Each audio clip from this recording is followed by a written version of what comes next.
Welcome to the premier YouTube channel for the music industry, theindustry.biz. We work in and we know the music industry. Today we talk to rising sensation October London. Even though it appears he has newfound success, he's actually been around a lot longer than people think. He talks about working with Snoop, some of his previous record deals, and some of the projects he's currently working on. The interview is already in progress. Enjoy. And please don't forget to like and subscribe to our channel. So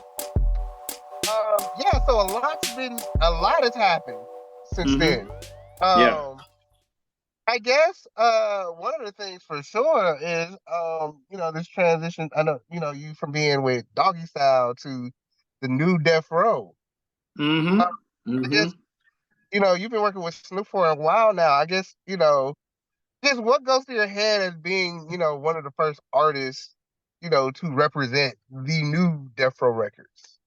It's surreal, man, because the thing, Death Row is Death Row. You talking him and Pac and Suge and all that, just hardcore rap, man. So just the feeling of being the flagship for Death Row is crazy, man. Because I'm R&B, like I, you know what I'm saying? Like it's wild, man. To even think about. And I had a call with Snoop the other day. Me and him always calling each other and stuff all the time, man, a few times a week. But he was just like, "Hey, man, you helped build, Death Row, the new Death Row." You know what I'm saying? And that made me feel good, man, because he was just like, "You're doing an amazing job representing, the label and everything that we're standing for now." So that definitely made me feel good. Absolutely. And then last year you dropped a crypto winner through the Mm-hmm. label. I guess, can you describe how your mind and thoughts on the business has changed with the evolution of the technology, considering Death Row's kind of initial leaning into things like NFTs? Yeah, because Death Row's first initial thing was always gangster rap and all that, but the evolution of just music and where it's going and how people are making tracks now is I commend it. I stand up and give a standing ovation for it because I don't want to say it's easier to make tracks, but it is a little bit more complex to do, like like the EDM and the house music and even R&B at times. But I think the evolution of music alone is just moving so quickly, and people are starting to open their mind to doing or open their mind to new ways of doing music and not making it so cookie cutter. But I love where it's going, man. I commend it. I'm in the studio all the time. I pride myself on being a multi-genre artist, so I'm always in the studio trying to reinvent something or recreate something that I think maybe is getting a little older or something like that. But I'm always doing just different genres and just trying to touch on just different feels and different vibes and different ambiances. Got you. So with that said, I guess how, like, speaking of evolution, just how your mind has kind of like evolved with the business aspect, with Death Row getting into NFTs and crypto Hmm. and all of that stuff. I guess how has your mind evolved when it comes to the business of making the? The business of making music, it's always been janky, man. I like to, I think I might have one of the best contracts in the business. Signing with Death Row and then having Gamma back me as well. The business side of music is always trash, man. It doesn't take care of the artists. It doesn't pay them well. You really got to go out and really be a slave to this industry if you want to really make money. But I'm glad I don't have to worry about that business wise. Snoop has always had my back. He's always made sure that I was financially stable, even being with him in 2016 all the way up to now. Because I was more in the background with him from 16 to 20, I don't know, 2020 or something like that, 2021. But he's always made sure I was good. Anything that he was working on, whether it's like Corona, he got that major deal with Corona, but then I was doing Lime Squeeze, just being back to, he did Martha Stewart. Well, I did the beginning of the music for it, the intro for it. So he always made sure I was good business wise. So I haven't had anything to complain business wise of that. Now, before Snoop, it was just trash all the way. Every deal that I'd signed prior to Snoop was just completely and utterly trash. And it didn't take care of me financially. It didn't take care of me mentally. And just, you know, being with Dog and being with Death Row and Gamma is I have creative control. You know, incredibly financially stable. I'm able to move around how I want, work with whoever I want. I won't say the label name, but label that I was going to sign with not too long ago, before the Death Row thing came about. They didn't even want me to work with Snoop that much anymore. They were like, "Oh, well, you have to separate yourself. You have to do this. You have to do that. You can't do this. You got to stay in this lane. You got to." There were so many rules and regulations with that much money involved. You know what I'm saying? Like, it was wild, and I'm glad I didn't take that deal. Snoop made sure I didn't make any bad decisions. You know. Absolutely. And then this year, you know, the Rebirth of Marvin. I mean, huge Yeah. project, Mhm. especially, you know, back to your place. I guess, do you remember the initial conversation, the direction you wanted to go with this project? No, like I said, that kind of goes back to creative control. Dog was just like, you know, Snoop was just like, "Hey, man, you got access, full free access to the studio, which I have full access to Dog's, you know, compound to do whatever I want and walk, you know." So it's like I'm there and I'm just working on music consistently. So he just expected me to just be in the studio just working and stuff. And I initially came up with trying to build this album because he was playing old school music throughout the compound. He's all, you know, Snoop in his compound, he plays in the studio, he plays, you know, old school music throughout the day through his radio, Cadillac radio. And I know Marvin Gaye was playing consistently and Al Green and all these greats, but Marvin Gaye came up probably 3 or 4 times that day. So I just went in the studio and started making a song, and then I just caught that vibe. So it wasn't like Doug was like, "Well, I want you to make an old school album and I want you to call it Rebirth of Marvin." Like, I didn't even call it that. I wasn't going to call it Rebirth of Marvin. That was Snoop's idea. I was scared to call it that. I was like, "Ugh, I don't want nobody thinking that I'm trying to fill his shoes or do that," which I'm obviously not. I don't want to be the new Marvin. I was just in a vibe, and he wanted to call it that.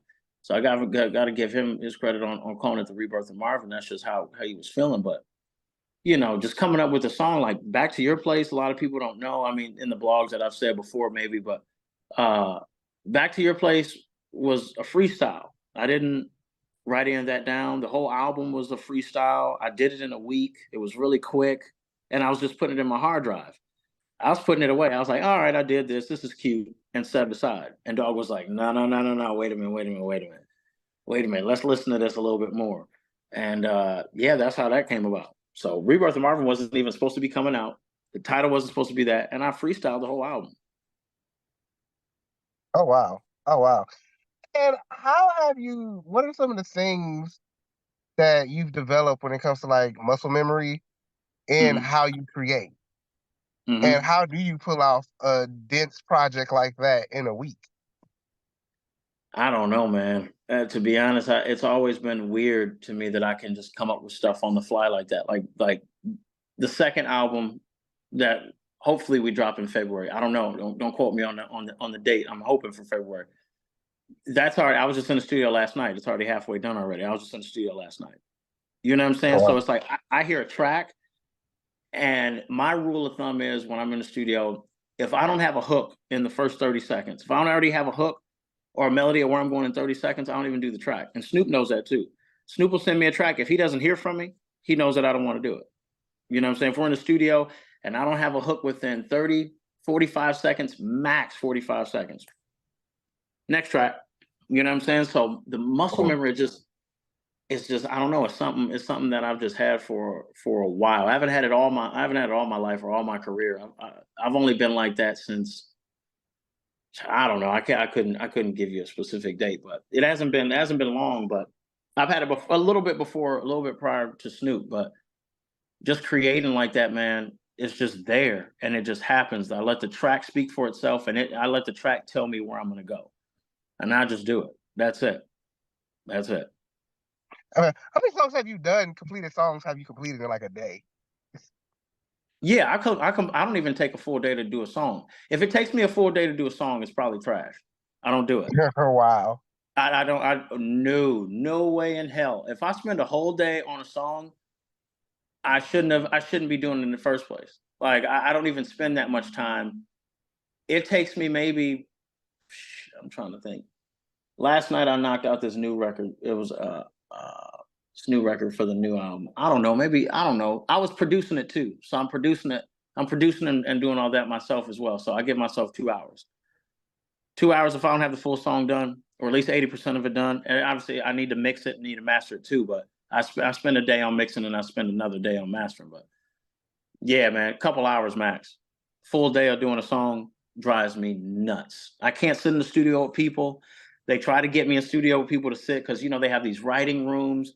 You will never catch Octoberland in a writing room. I can't do it. I cannot. I cannot. I cannot, man. It drives me nuts because they're working on the record for an hour straight. And I won't say who I've been to studio that takes 3 days to do one song. I won't say it, but I'll be sitting there and I'm like, I had the hook 30 minutes ago, 45 minutes ago. And they're working on like the third word. You know what I'm saying? Like they'll be working on, oh baby, I've been thinking about you. But I had it 30 minutes ago and they're like, oh baby. And I'm like, Jesus Christ, no. It drives me nuts, man. I can't do it, bro. I can't. So you got 2 hours. You know what I'm saying? To produce and write the record. I feel that. I feel that. I know, correct me if I'm wrong, like Jazzy Faye was really crucial in introducing you to Snoop Dogg. Mm-hmm. Correct me if I'm wrong. What was it, what was kind of the stark differences in like creativity that you noticed between someone like Jazzy Faye, who, from the South, has that specific style compared to someone like Snoop, who's, a West Coast rapper? Yeah. Well, yeah, and you're right about that. Yes, Jazzy Faye is who introduced me to Snoop in 2016. He's the one who took my record Colorblind on the way to go link up with him and let Snoop hear it, and Snoop loved it, and then Snoop flew me out March 16, 2016, which I'll always remember as the day that I signed to him. I flew in and got to meet him, and that was that. But I'd only maybe done a couple records with Jazzy. And at that time, I hadn't even met Snoop. So it was different, man, to be in Atlanta and hear those sounds and how they do things. Like, Jazzy will call a pianist over. He'll call a guy who does bass. He'll call a guy who does this and this and this and that and all them pieces. And I'm sitting through that and just trying to figure out how, the Atlanta people move as far as the music, and then flying to LA, and then that not be the first thing he does, because Snoop's not a producer. He is in a sense, but Snoop is like, all right, I got the beat from Battle Cat, figure it out. So it was like, you know what I'm saying? But that was where I went in, because and I can do it really quick. So it was a difference, man. It was a sorry, I'm getting a call, send a voicemail. It was a little bit of a learning curve, just learning how different people move. I mean, different people move, or people move differently in studios. So Jazzy was definitely totally different from working with Snoop. I've worked with Diddy just recently on this last album. The way he moves, he has people there. He wants certain things, certain way.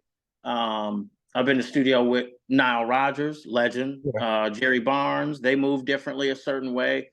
For Nile, it's more of a vibe, which I love.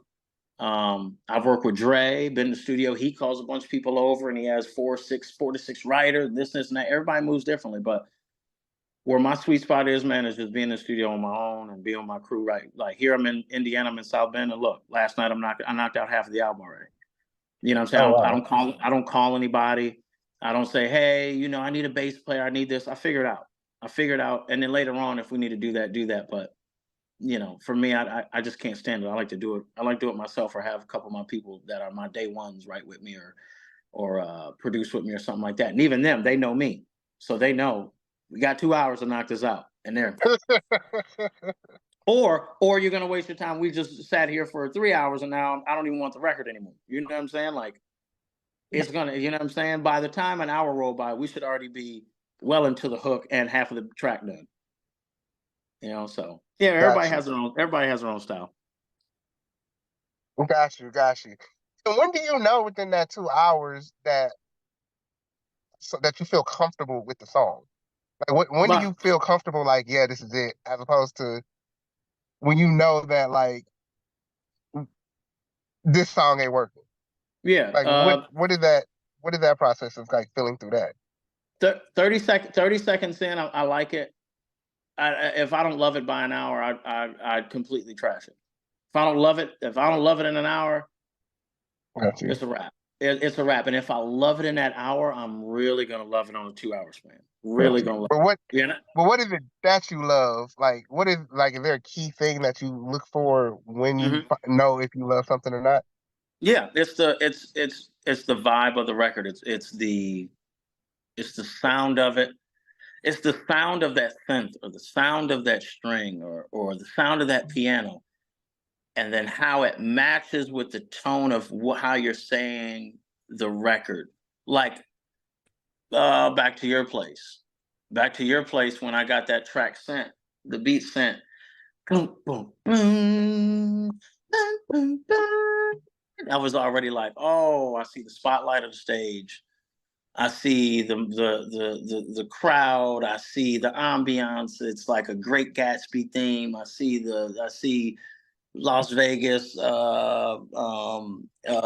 residency, that type of thing. You know, when I'm here, bum, bum, bum, bum, bum, ooh. And then anytime that I do a record, those oohs always came first, because you're trying to capture how the song is going to sway. So it's bum, bum, bum, ooh.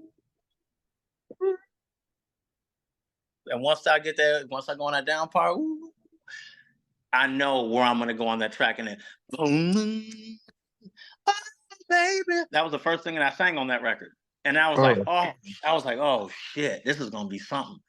So that was that first 30 seconds. And then I've been thinking about you. And then right then I was like, all right, this is it. This is gonna be it. So it's the sway of the record. It's how I'm looking at it. Like this TV, right? Okay, cool. I always have my laptop or my computer, or something like that. Like this is just giving me a vibe. I don't know what it's giving me. I can make a Christmas record right now. I can make an R&B record. I can talk about love. I can talk about making love by the fire. It's what the vibe is giving me. Now, is this gonna match with what that sound is? And if that matches, we're already on the way. You know what I'm saying? Then when that hook comes, get ready, because that song will be done in an hour. So it's I just a heard swing. that.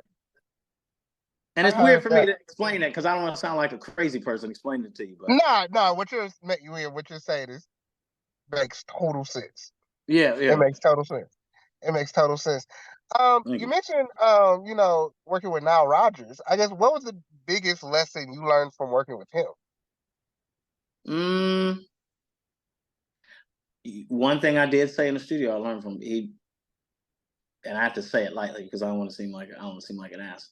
But we did a song called "Move Your Body," which isn't out. We had it out, but I don't think it's on YouTube or nothing like that. And it was crazy. I think, and if I do find it anywhere, I need to take it down so I can re-upload it, because it's a big song.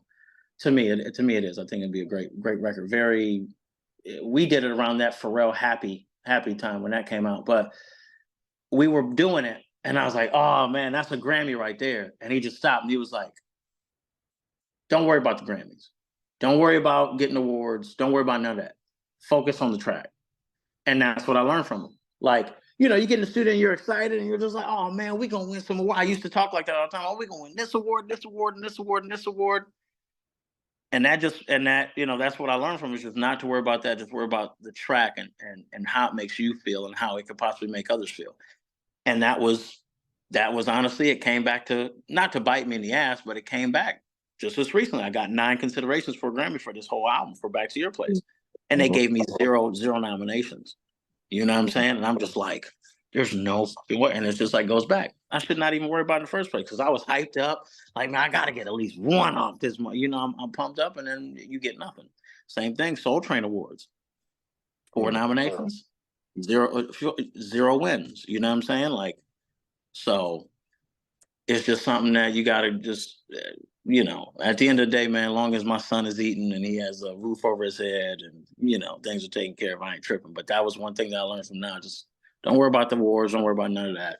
That'll come when it comes. It's going to happen on God's timing anyway. What you're going to do, rush it? So just worry about the record. Absolutely, absolutely. So you mentioned that you're working on a project for February. Yeah. Yes, where are you sonically Well, at the you said I'm moment? working on it. Sorry, it broke up. What'd you say? I'm working on what? I said you said you know working on a project that you pretty much is almost done for February. Hmm. Um, I guess where are you sonically, or what's inspiring you lately in regards to the Uh, project? well, with the success of Rebirth of Marvin, I wanted to do it at least one more time because, and that Oh, that that this might be my last old school type of because I want to move to something else. Like I got said, you. I'm huge on being a multi-genre artist. I never want to sit in the same space. I didn't plan on doing another one, but I was talking to Snoop and Larry and the team, and they're just like, "Man, you got to do one more, bro." So, I'm not titling Rebirth of Marvin 2. We're not going to do that. I'm titling something else. I don't want to give the title yet because I'm kind of changing it. Cover art's already being made for it, stuff like that of where I'm going, the vision. But I want to go. I gave you the Back to Your Place and the Mulholland Drive and the Central Conversations, the slow records. I'm going straight Studio 54, funk, Rick James. You know what I'm saying? Like Ghetto Life, Rick James. I'm going there. Just straight bass. Dum, dum, dum, dum, dum, dum, like I want straight disco funk. You know what I'm saying? Bell All bottom right. type. Yeah, yeah. Okay. Oh, I can't So wait to hear that's that. Oh yeah, it's crazy. Like I said, it's almost done. You know what I'm saying? Like I did a couple more tracks earlier, so like this isn't taking me long at all to really do either. So it'll be done. It'll be done probably by I leave. I think I leave Friday afternoon for my show in Ohio. It'll be done by probably Friday morning. I'll be mixing it. It'll be mixed, Oh, final wow. mix. Oh yeah, it'll be mastered, done by Monday morning. And Oh, I'm and wow. I'm doing all that. I mix, master, record myself. I do everything. Everything. Hmm. Produce, write, mix, master, engineer, everything. That's why I can get it done so fast. I ain't waiting on nobody to come in there, block out the studio for 12 hours, waiting on a producer, waiting on a guitar player, waiting on a bass player, waiting on this guy. Nope. I got two other writers on my team that are my PO. I always put my son as a writer for just that longevity so he can make money, and all that kind of stuff when he gets older. But same usual suspects, my boys, and then I just knock it out, get it done. All right.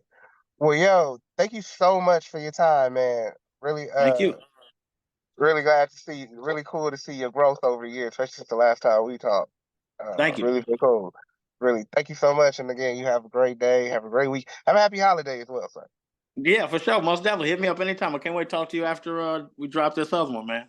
For sure. For sure. All right, then, man. You have a good day. I'll talk to you later, man. All right, you too, bro. All right. Bye. Peace. Yeah.